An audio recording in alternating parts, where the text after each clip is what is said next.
The broadcast is now starting. All attendees are in listen-only mode. Hi, good evening. This is Tal Lee. Welcome to our webinar tonight, The Path of 250, or better known as the first aid for the USMLE Step 1, the really short version.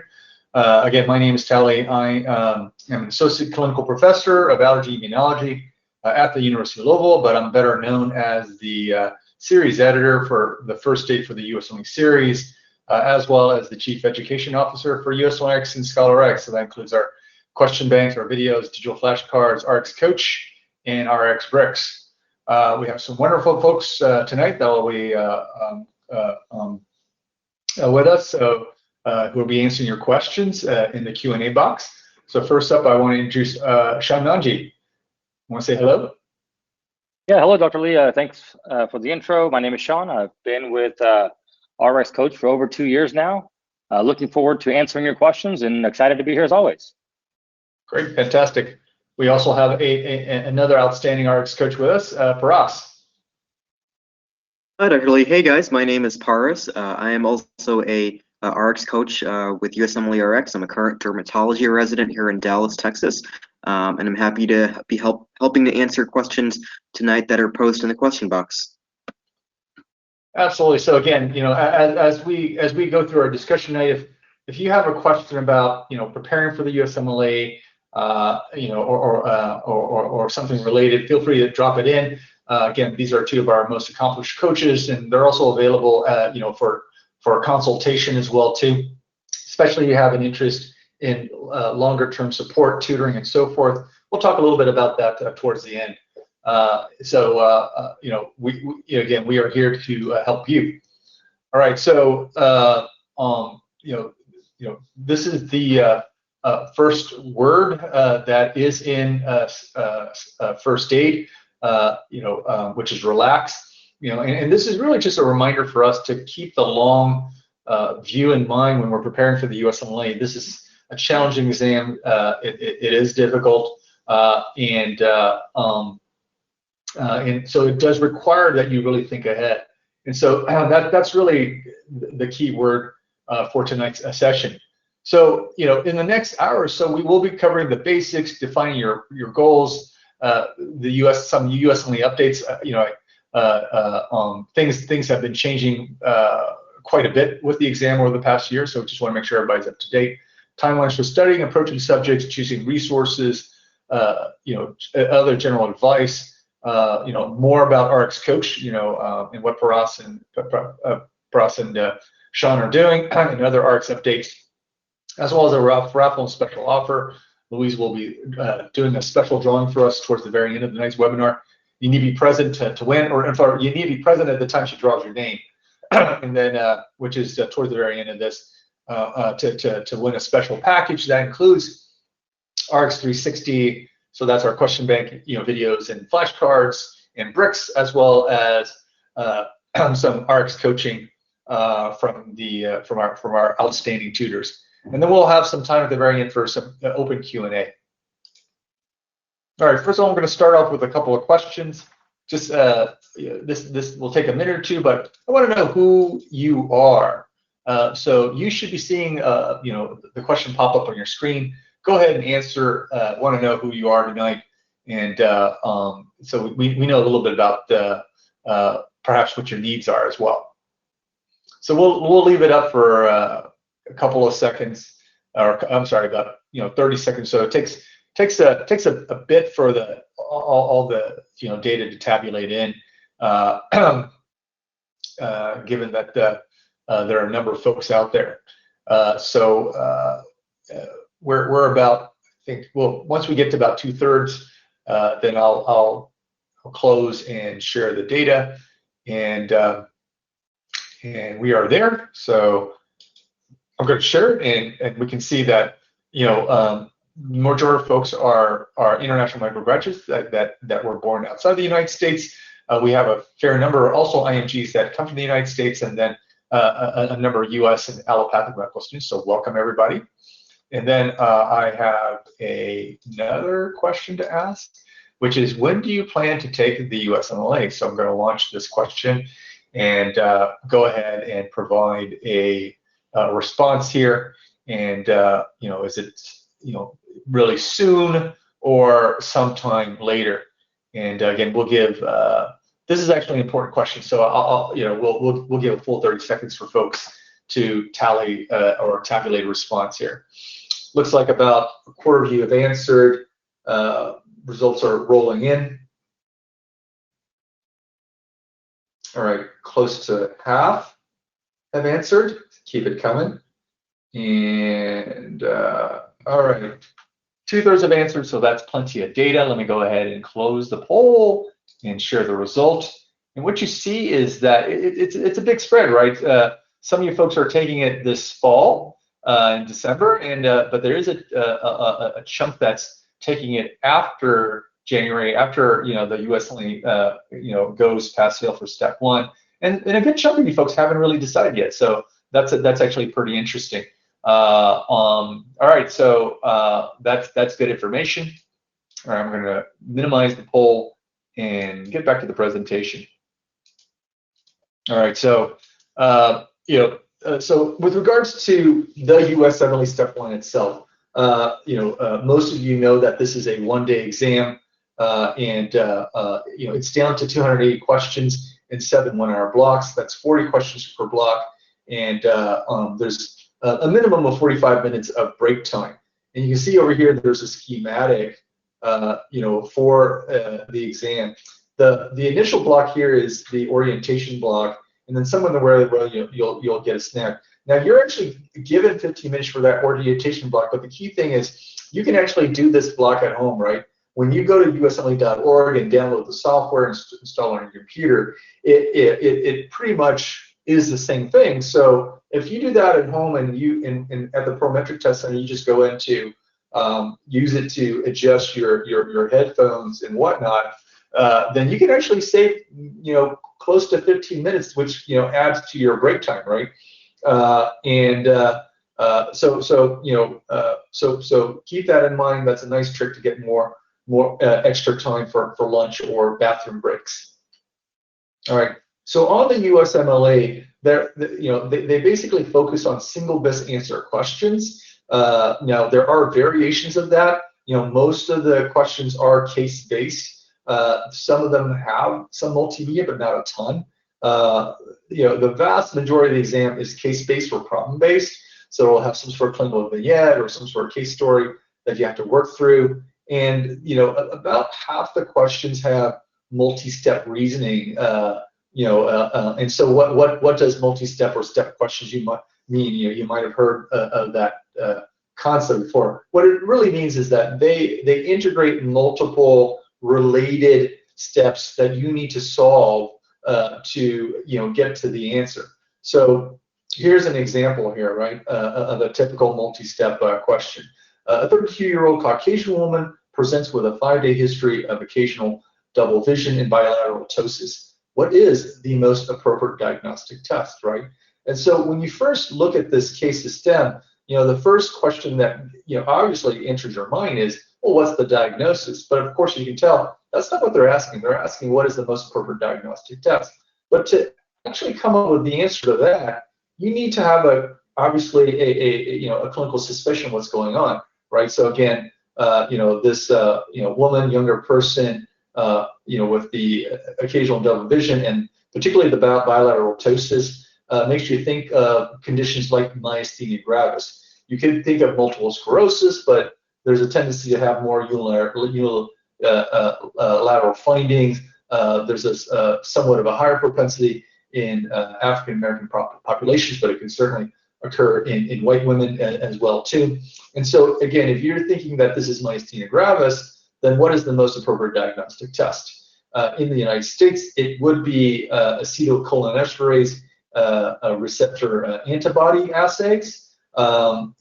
Historically, another answer would have been edrophonium, which is a short-acting acetylcholinesterase inhibitor, and which would obviously temporarily relieve the symptoms.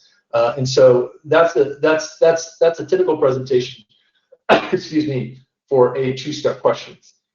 You will potentially run into 3-step questions. You'll run into some problem-solving questions where you're given data that you have to actually solve. So, so just be prepared for questions that are not just simply recall or memorization. In fact, they are expecting to be able to apply, certain basic science concepts, but in a clinical scenario, on the exam.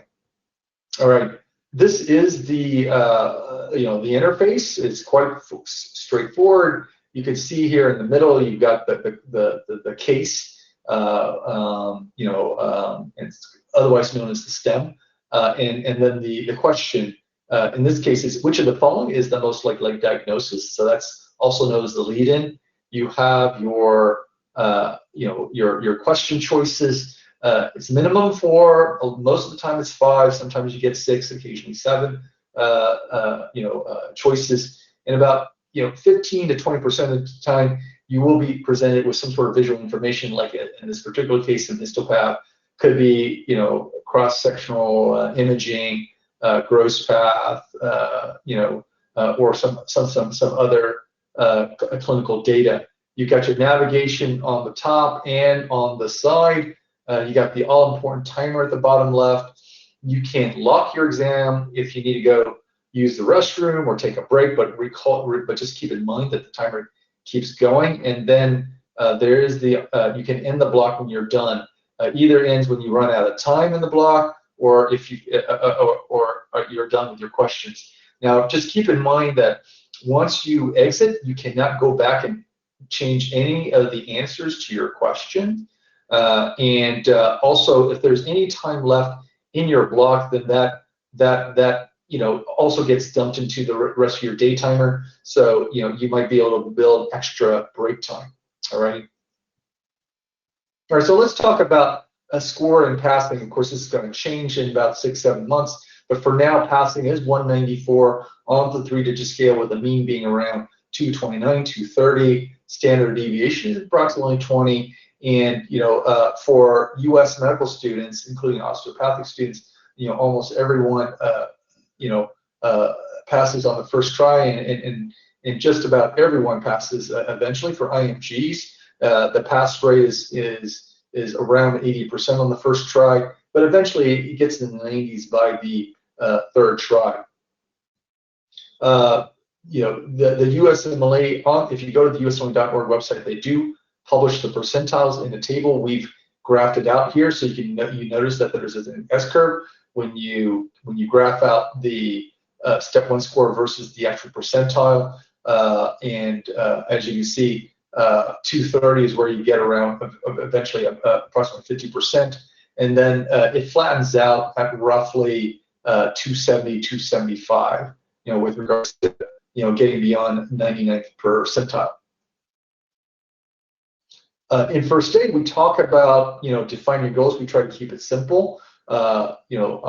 There's typically 3 tiers of achievement that most students and IMGs are trying to do. One is obviously just pass the exam, but you want to do it comfortably, so well above the pass-fail threshold. Beat the mean, which is 230 or above, and then ace the exam, which is roughly a standard deviation above the mean, so that would be 250 or above. And again, a lot of you are thinking about this, of course, because number one, you may be interested in a competitive specialty, or if you're an IMG, just about any specialty, just given the general state of the competition there. But this gives you a sense of which ones are the competitive specialties that typically use the USMLE Step 1 to screen applicants. As I mentioned, there's been a ton of changes going on with the USMLE. Many of you which you already know, but there have been some updates. They recently announced that they are on track to implement Step 1 pass-fail by January 26, 2022. Obviously, keep an eye out. That could slide.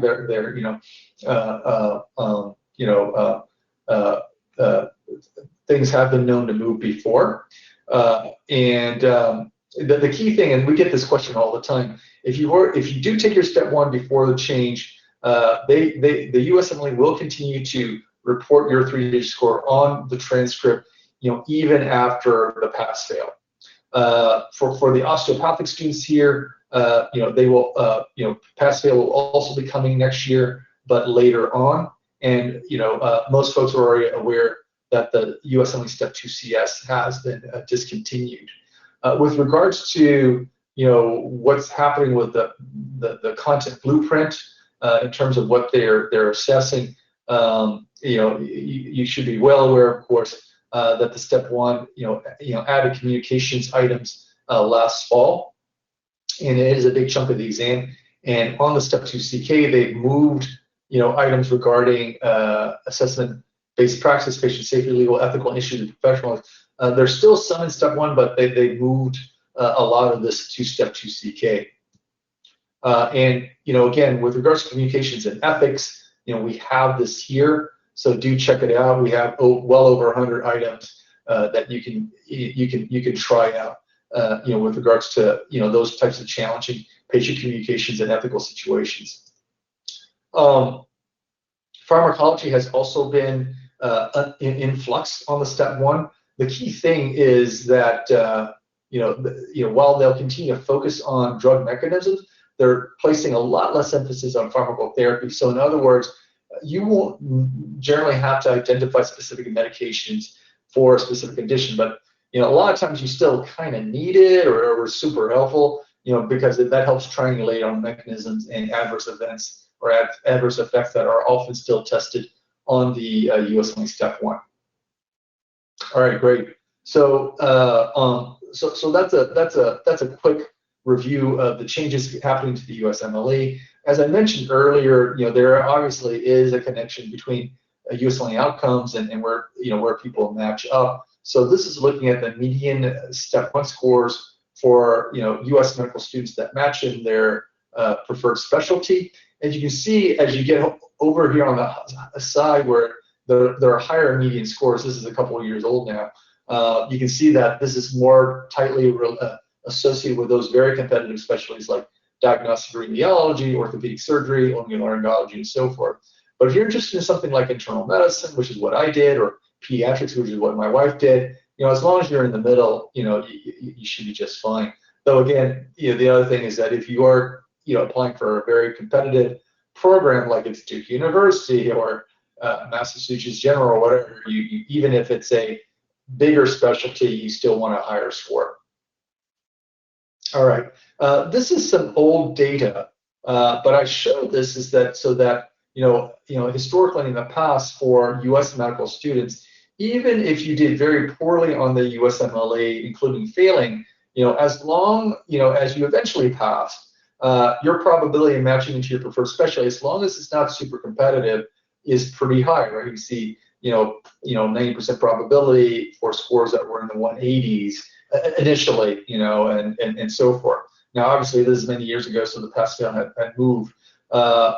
If you're a U.S. student, you're interested in a competitive specialty, you'll still need to score well, and you can see there is a kind of a drop-off here. And then also there's a bit of a drop-off if you're an IMG as well too, and you can see there's the higher score, obviously the higher your probability of matching. Okay.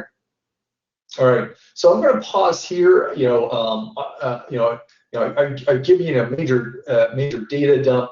I want to kind of based on these USMLE performance issues and so forth. Let me know what you're thinking about in terms of what where you want to score. Is it just passing, which is completely legitimate, beating the mean, or acing the exam, particularly if you're an IMG or if you're interested in a very competitive specialty. So I'll leave that open for 10-15 seconds, and once we get to about 60% response, I will again share the results. Looks like we are about 50%. Give it a couple more seconds. Looks like we got enough data. I'm going to go ahead and close the poll and share the results. And what you see is that, not surprisingly, especially since you are, many of you are international graduates, you are looking to outperform on the exam, to help level the playing field for your application. And again, as you can see, Jeff, dropped the link for Rx Coach there, and especially if you need some help or some, particularly with strategy or organization and so forth, do reach out to one of our Rx coaches for some help. We can provide a free consultation, to see what we can do for you and where we can provide help to ultimately get you to the scores that you want. All right, so let me go ahead and minimize that poll and talk about timelines for study. So again, in first aid, we like to keep it simple. We talk about just passing, right?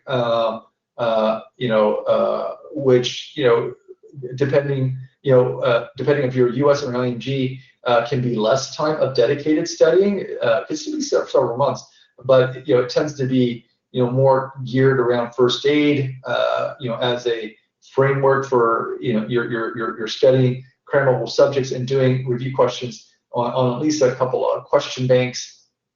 And then if you need to score above average or do really well, or historically have had problems with standardized exams, then it's really all of the above, less crammable subjects, and then even more questions. Literally doing thousands and thousands of questions. So maybe a minimum two, but maybe 3 question banks. All right, and we'll talk about the science behind that. The other thing you need to think about is your study strategies. You certainly already know your learning preferences, so obviously there's comfort in that.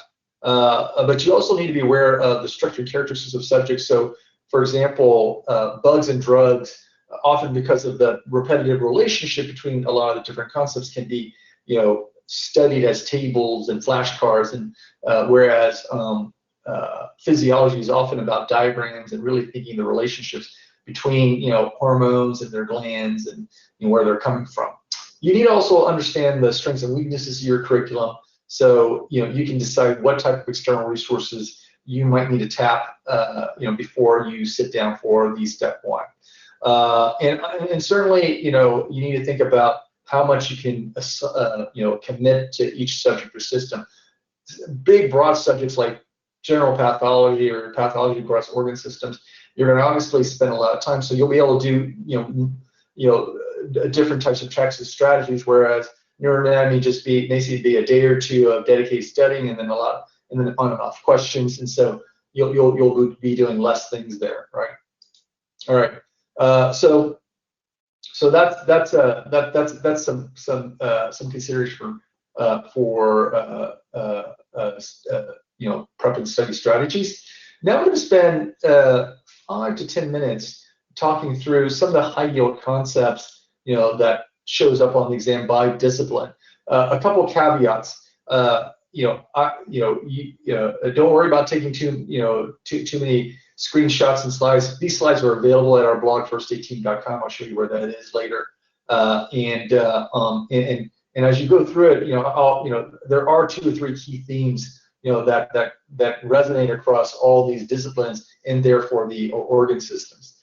So one of the key themes is that while this is a basic science exam, I already told you that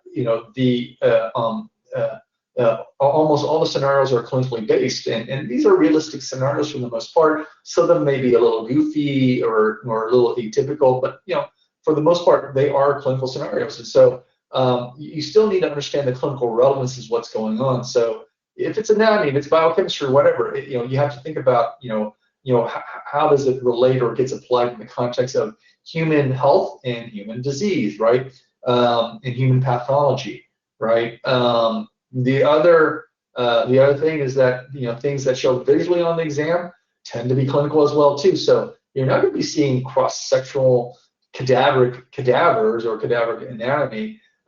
You're going to see some of those structures, but they're going to be on clinical imaging like X-rays, CTs, MRIs, and so forth, right? So those are really the 2 big common themes that will show up. And the third common theme is that there is quite a bit of integration, across, anatomy, pathology, and all the other disciplines. They try to tie the key overlaps, right? Because medicine is not neatly categorized into just anatomy.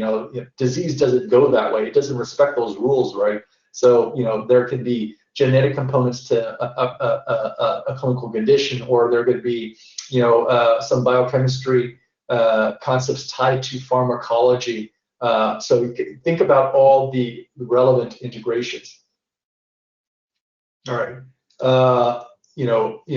So biochemistry, again, same thing applies, but the interesting thing about biochemistry, it tends to be one of the more crammable subject areas because of the metabolic pathways and their key regulatory enzymes that tend to be more quote unquote memorizable. We obviously don't want you to cram. Cramming is generally not good, at least for long-term retention. But if you do have to cram, that and a couple other subject areas like metabolic pathways are potentially crammable towards the end. Again, high yield topics tend to have some sort of disease or clinical relevance, right? Like vitamin deficiencies or metabolic error disease, right? So that's pathobiochemistry, right? Micro is also crammable, and the key thing here is that we tend to equate microimmuno with bacteriology, but obviously that's only part of the exam. There's so much more like immunology, virology, parasitology, fungology, right? And here the key thing is that there are typical repetitive relationships that they're going to be testing on, like what are the specific characteristics, what are the lab, how does it show up in the lab with regards to staining and use of different antibiotic impregnated media to help identify these different bugs. Where do they go? How do they get there? How do you make the diagnosis? How do you treat it? What are the vectors, the reservoirs, and so forth, right? In the immune response, you got to know about normal immune response and how does the vaccines, which obviously is apropos in the middle of a global pandemic, about how vaccines work and how they stimulate and manipulate our immune system to get revved up against dangerous pathogens, including COVID-19, right? Pathology, as I mentioned, is a big and important topic. If you want to just do even average, you're going to have to spend quite a bit of time in pathology. On the exam, they'll typically, for the medium difficulty questions, it'll be typical presentations, but atypical presentations for common conditions. And then for more challenging questions, they may give you assigned, and then they may use some vague details that may not be classic, but should push you towards other conditions, whether they're common or uncommon.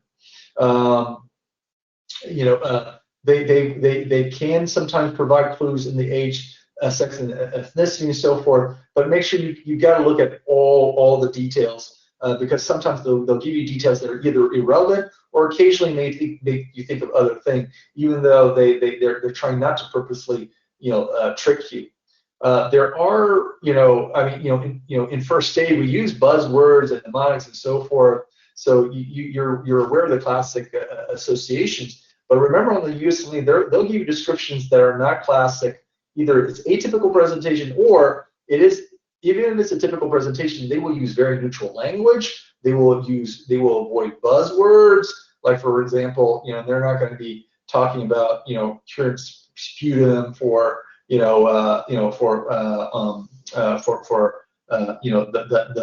pneumonia and all that type of stuff. So they're not going to use some of those typical buzzwords.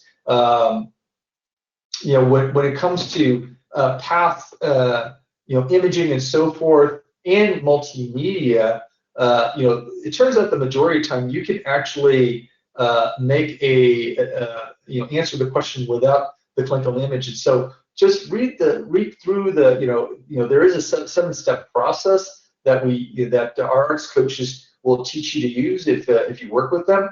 But one of the things is make sure you you get to the case first before you look at the photograph micrograph or the clinical imaging, because that provides you with a proper context. All right, pharmacology is, like biochemistry in micro, fairly crammable, and again, because they ask a lot about the same things like mechanisms and toxicity. They're not going to be asking about drug indications much anymore, but you're still going to want to learn it, because you'll see it on shelf exams, you'll see it on obviously your block exams and so forth. And it also ties to clinical application. You're going to need to know it soon enough once you start seeing patients. For the most part, you want to focus on the big drugs, the major variants, and only deal with the minor variants if you're trying to get a higher score. You should never need to know the trade names of the dosages, though it may be helpful, again, from the sense of either mnemonics or creating more durable learning frameworks, right? And again, as I mentioned, as a theme, integrate. Think about how pharmacology integrates with biochemistry, genetics, molecular cellular biology, physiology, micro. How do all these things connect together in a natural way? All right. Physiology, as I mentioned, is concept-oriented, so that's why diagrams is often helpful for, in terms of breaking down these concepts and helping you understand the relationships. And again, this is going to be highly integrated with pathology and anatomy as well too. And so again, I'm just stressing the need to be able to cross-integrate so you can nail those 2-step and 3-step questions. All right, great. Psychiatry, includes a traditional mix of psychology, associated psychopharmacology. We tend to think about mood disorders as the sine qua non of psych, but there's also all kinds of other disorders that we cover in first aid that you need to keep an eye out for.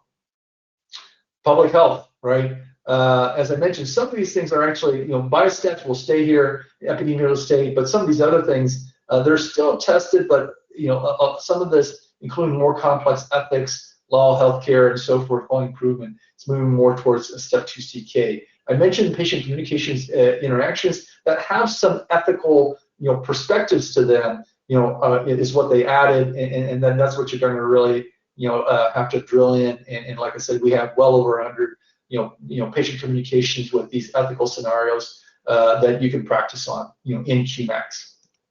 All right, so that was a big, a big review. Like I said, it's all these slides are available at firstaidteam.com. I'll show you where to get them. And there's also a previous recording, if you didn't catch everything, with regards to, what's high heel.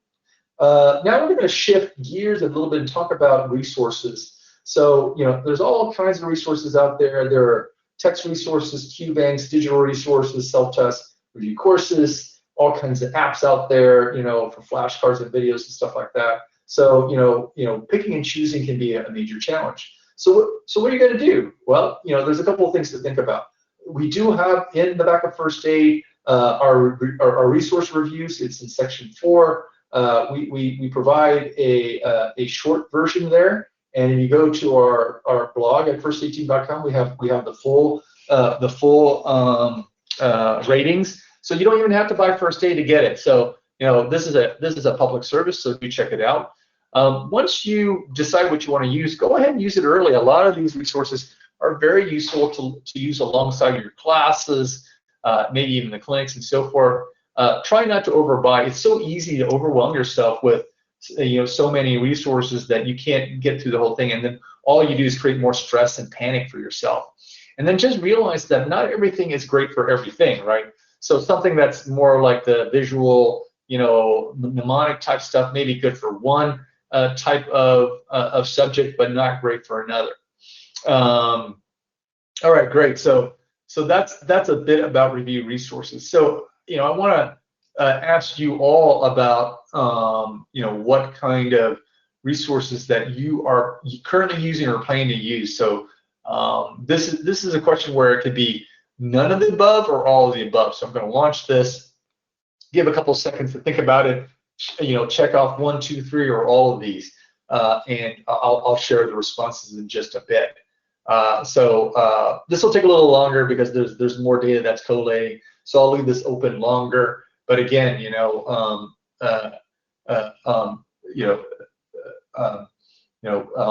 a lot of these resources are very popular, and we'll in a couple of seconds we'll talk about the science, particularly behind some of these resources in terms of what's really helpful.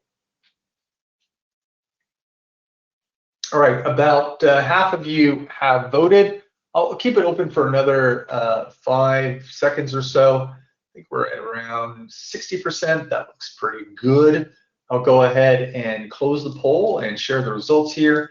And what you see here is, almost everybody, uses question banks, and most of you are also using review books like first aid and videos as well too. Flashcards are fairly popular and to a lesser extent some of these mobile apps. Apps are probably useful for quickie review like flashcards, but yeah, perhaps a little more challenging, when you're trying to watch videos or do really intense Q bank work and whatnot. At that point, you're more at a desktop or laptop. All right, great. So let me go ahead and minimize the poll here, and we'll get to study tips here. So I've given this talk for many years and gotten lots of feedback from students who've done well on the exam and so forth. And this is the type of advice we generally have gotten, or feedback in terms of what's really worked for them. One is, establish a study schedule and try to stick with it, right? It turns out, again, if you plan ahead, if you use, and I'm going to skip around here, if you use our checklist that's in the front of the book to help you plan and think through the key thing, if you stay relaxed and grounded, if you try not to overschedule, right? So if you give yourself some breaks for, just to be a human being, exercise, to take a day off a week or whatever, even during dedicated, you should be able to stick with your study schedule and not have to make too many adjustments. You can also, as I mentioned, think about putting all the crammable subjects towards the very end, like biochemistry and micro. If there's an option, you'll probably be learning that with potentially your courses, or integrating that with other subjects. But you might review things like certain drug tables or bug tables at the very end. In addition to some of the rapid review stuff in the back of first aid before you're walking in test day. As I mentioned earlier, integrate, and think about how it all applies into human health, human disease, because that's where the boards is going. All right, and then the last thing is that respect what you've learned in your medical school, right? A lot of that stuff is high yield, not all of it, but at least for the boards, some of it's going to be not high yield for the USMLE, but high yield once you start taking care of patients. So respect what you learn, and what you've learned before is going to be much easier to learn again, or to get freshened up on for the USMLE. All right, so that's some high level advice that's students have found to be useful year in and year out. I'm going to ask Sean and Paras if they have any additional advice that they give as an RX coach when they're tutoring their students.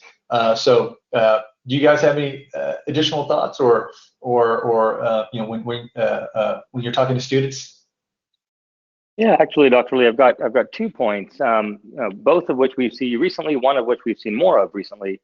The first being, of course, students are often, a little tepid to start taking their CBSSA or as we call them, those NBME practice exams or assessments.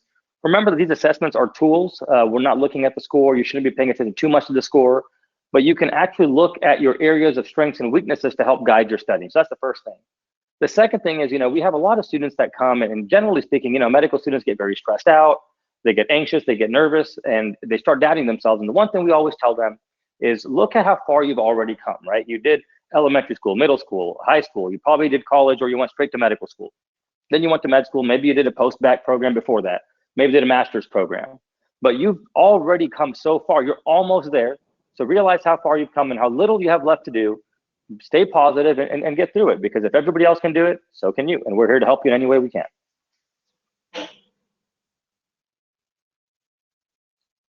Great, thank you. Super helpful. Any other comments? Yeah, Dr. Lee, this is Pars. I think, one of the main questions when you're coming up with the study schedule, and I think we touched on this earlier, is, what works best for you? Is it more of a detailed, hour by hour schedule for what you need to be doing on a day-to-day a daily basis, or is it more task or goal oriented and accomplishing those throughout the day? And I think figuring out which one works best for you will also help you be efficient and accomplish what you're looking to accomplish that day. Perfect, perfect. And Bras has done a fabulous talk about study schedules and whatnot. I believe that is a webinar we've captured. So Jeff dropping that link for those who are interested in the finer points of setting up your study schedule. You can go there, and maybe at our study schedule planner, the link, but I think we also have a webinar that goes along with it as well too. All right, great. Thanks, guys. Really appreciate it. Now let's talk about computer-based testing here. That's CBT, right? So I mentioned there's the tutorial. That's that module that's at the very beginning. That you do it, you'll get extra break time. There are some keyboard shortcuts that might be useful, and I think as most people test, one of the most effective strategies is to continue to test yourself. As you go through the exam, as you go through your USMLE preparation journey, and there's a lot of good science behind that actually. As published in the Journal of Science here. And it was also made popularized in newspapers like the New York Times, where basically they said that, look, the bottom line is you test yourself a lot, you actually learn more. So they call it retrieval practice, but basically self-testing, which includes doing things like Q-banks, and it found it to be superior to just studying it once or a repeat study, which is essentially cramming, or even concept mapping. And this effect holds up even when you're doing complex inferential questions as opposed to direct recall type questions. With regards to computerized based study options, there are a number of things out there. There's usually sample tests, better known as the free 120. It's helpful for format familiarity. Some of their tests might be a little shorter than what you see on the USMLE. There's the NBB-CBSSA. They have the newer forms 25 through 30, also come with answers. The older forms do not. They're about 50, 60 bucks. You get a couple months to finish them up. They have about 200 something items in them, and then they can give you a predicted score, with regards to performance on the USMLE. And then there are Q-banks like USMLE-Rx and UWorld and so forth, right? They're good for practice, study, and simulation. And these things can also predict your outcome as well too. For example, Rx can predict your score within 20 points. All right, so let's talk a little bit more about what the learning science says about test prep. So some of this stuff won't be a surprise. Number one, Q-banks are more effective than flashcards. Not a surprise, right? Why? Because Q-banks basically look a lot more like an actual USMLE exam than the actual flashcards with regards to the structure and and what's truly being tested on the USMLE. How many questions do you need to do to get one additional point on the USMLE? It varies. The research varies. It's anywhere between 300 to 450 questions per additional to get an additional point on the USMLE after adjusting for MCAT, GPA, stuff like that, right? So if you were to do all of of USMLE-Rx, which is actually very, very effective, you can gain about 10 points on the USMLE even after adjusting for MCAT and GPA. How many questions you should do? You should do well over 3,000 questions. We recommend 4,000, maybe more. And so that's why you want to do at least 2 question banks and also because you may run out of items. You may not be using everything in both question banks, but maybe because you're weak in biochemistry, I'm making it up here, you may run out of those questions. So you want to have extra question banks handy. What about doing questions once versus repeating? It turns out that there's more value than in doing unique multiple choice questions. So while some people say, yeah, do X, Y, and Z question bank 3 times and you're done, that's actually not the case. It turns out that you want to be doing questions that you don't repeat, and those are the ones that are going to help you get the higher score. Because part of the problem is if you're repeating the MCQs, sometimes you're getting the question right, not because you mastered the concept, but because some quirk or some way that thing presented, it kind of struck you a weird way, and then you remember, it's because that person looked at me cockeyed. That person is the one with homocystinuria, right? But had nothing, but the diagnosis had nothing to do with that odd detail that you remembered. The last thing is, first aid, not a shocker, has been proven to be effective. So studies have shown that students who have gone through first aid at least 3 times do better on the USMLE. That being said, the learning science is that you should do first aid in a very active way. So for example, our first aid flash facts is a very active way to learn first aid. So if you go through our flashcards, you will automatically get through all the facts a couple of times, and that can help you with your USMLE performance. So again, that's some of the cognitive learning science research with regards to best practices. Let's go on. And then when it comes to test day itself, a couple of things to keep in mind. Some of this is obviously common sense. You're going to be jacked up, so make sure you manage your stimulants carefully that day. Also, you're going to be going into an office environment that's often cold. Occasionally, be a little warm, but so go ahead and dress comfortably and in layer clothes that you can adjust during the day. We do have a 7-step process, for breaking down questions, and that includes reading the lead-in before you get to the actual question before you get to the case. And so while there are multiple ways of doing this, like I said, we strongly advise that, but especially for questions that have chunkier stems, which you may run into some of those on the exam. And then in terms of managing clock, as you remember, there are 40 questions per block, so that's going to be 90 seconds. We strongly recommend that you commit to an answer within 75 seconds, regardless of whether you know it or not.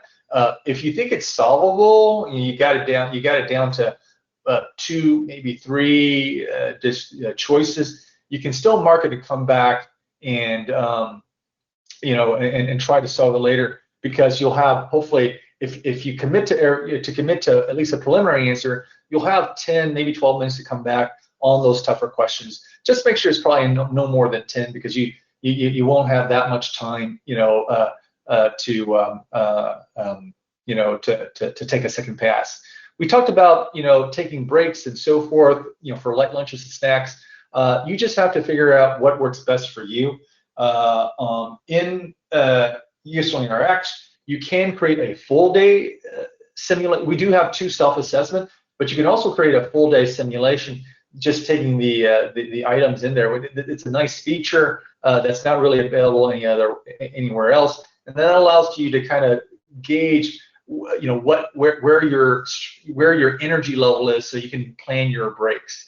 And then lastly, we've got this joke called the C reflex, which basically means you will find some items on the exam that you won't solve. Some of them, actually there's a fair number of them that may be experimental items, so it won't count anyway. They're using it to help equilibrate and compare one form of the exam to another form of the exam. There could be there could be dozens and dozens of different versions of the USMLE that are being distributed. So they have these items that are there just to help calibrate the exam. So if it turns out to be one of those impossible questions, take your best guess, pick your favorite letter, B, C, or whatever, check it, and then move on and save that time for something that is more solvable. All right, so that's some test advice there. All right, so that was a quick romp through, in terms of preparing for the USMLE. As I mentioned, Sean and Pras, are two of our ScholarRx coaches that can help you think through and approach and really prepare for the exam. They're part of the first aid team, and we provide a lot of coaching know-how, especially from the folks who prepare, update that book every year. We do have certain key things that we do to help, including a 160 question assessment that gives us a good sense of where your strengths and weaknesses are, in addition to obviously reviewing your NBBs or any self-assessments that you do. We can provide a personalized study plan. Obviously, it's a really highly customized one-on-one approach. All of our tutors are highly trained and undergo periodic, professional development. So they're all certified, and as part of it, you get access to ARC360 or bricks that are used as part of your tutoring. And a lot of our ARCS coach graduates have gone on to do extraordinarily well in the U.S. USMLE, gaining anywhere between 30, even as high as 70 points, on the exam. So yeah, do check it out at arcs-coach.com, where you can get a free 15-minute consultation to see whether we can help you and provide any help, or advice along your way.